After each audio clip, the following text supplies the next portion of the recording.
Hey everyone, and welcome back to the channel. Today, we are looking at a recent 11.5 million Singapore dollar inflow of institutional funds into what's broadly known as CapitaLand REIT. But the big question is this a sign of strong confidence, or does it warrant a more cautious approach? Let's break it down. If you haven't already subscribed to our channel, please subscribe to our channel. Your support truly makes a difference, enabling us to produce more stock and fundamental analysis content. But first, a quick disclaimer. Please note that the content presented in this video is for informational purposes only and does not constitute investment advice. We strongly recommend that you seek proper guidance from a qualified financial advisor before making any investment decisions. Let's clarify the entity. When we talk about CapitaLand REIT in this context, we're specifically referring to CapitaLand Integrated Commercial Trust. This is crucial because CapitaLand manages several trusts, but CICT is the one that saw this particular inflow.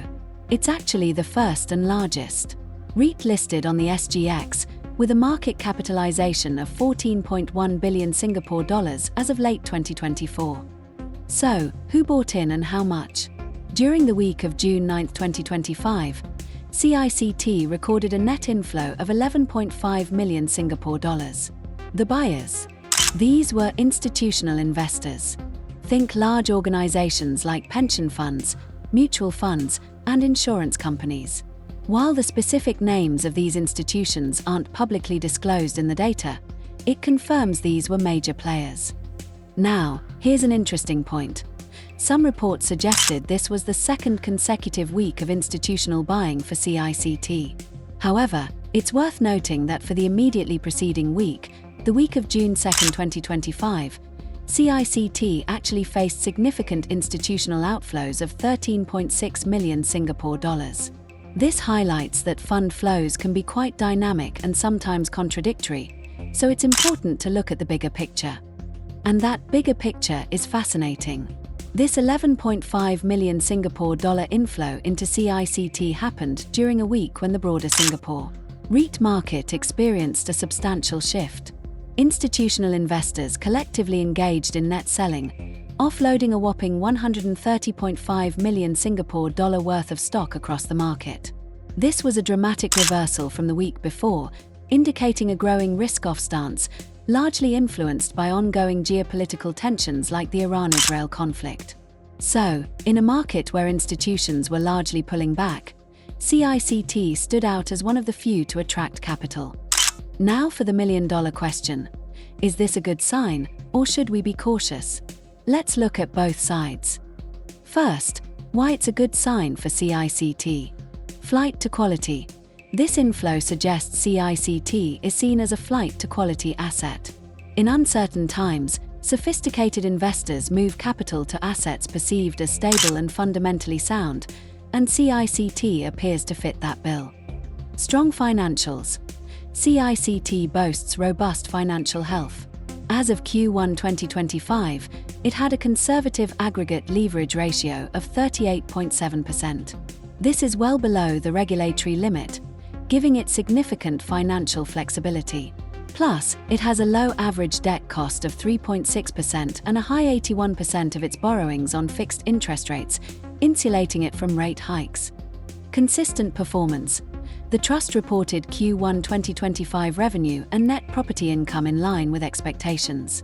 Its overall portfolio occupancy is high at 96.7%, with retail at 99.3% and office at 94.8%. High occupancy means stable rental income, which is key for REITs.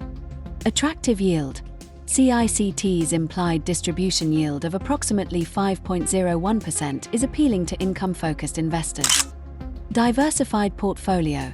Its mix of retail and office properties in Singapore, Frankfurt, and Sydney provides inherent resilience, reducing reliance on any single sector. However, there are reasons for caution when looking at the broader market. Widespread institutional selling. The fact that institutions were net sellers of 130.5 million Singapore dollars across the market means that while CICT is doing well, the overall sentiment is still risk-off. This broader caution could still impact the sector. Geopolitical tensions. The ongoing Iran-Israel conflict is a significant factor driving market uncertainty. Global events can quickly shift investor sentiment. Sector-specific headwinds. Other REITs, particularly data center-focused ones like CapitaLand REIT and Mapletree Industrial Trust, saw significant outflows. This indicates that even within the REIT sector, certain subsectors are facing challenges, possibly due to valuations or specific industry headwinds. Modest inflow in context. While 11.5 million Singapore dollars is good for CICT, it's a relatively small amount compared to the overall market's net selling. This suggests a highly selective approach by institutions, not a broad bullish turn for all REITs. Interest rate sensitivity. The S-REIT sector has a strong inverse correlation with the US 10-year risk-free rate. While a 25 basis point rate cut by Q3 2025 is anticipated, any unexpected changes in interest rate expectations could still impact the sector. So, what's the verdict? The 11.5 million Singapore dollar inflow into CapitaLand Integrated Commercial Trust is a strong positive signal for CICT itself. It highlights its fundamental resilience, strong financial management, and attractive portfolio, making it a flight to quality asset in a challenging environment. However, investors should remain cautious about the broader market. The significant institutional selling and ongoing geopolitical uncertainties mean it's a highly selective investment landscape. Key takeaways for you. CICT appears to be a strong, selective opportunity for those seeking stability and income. Always do your due diligence. Don't assume this positive news for CICT applies to all REITs.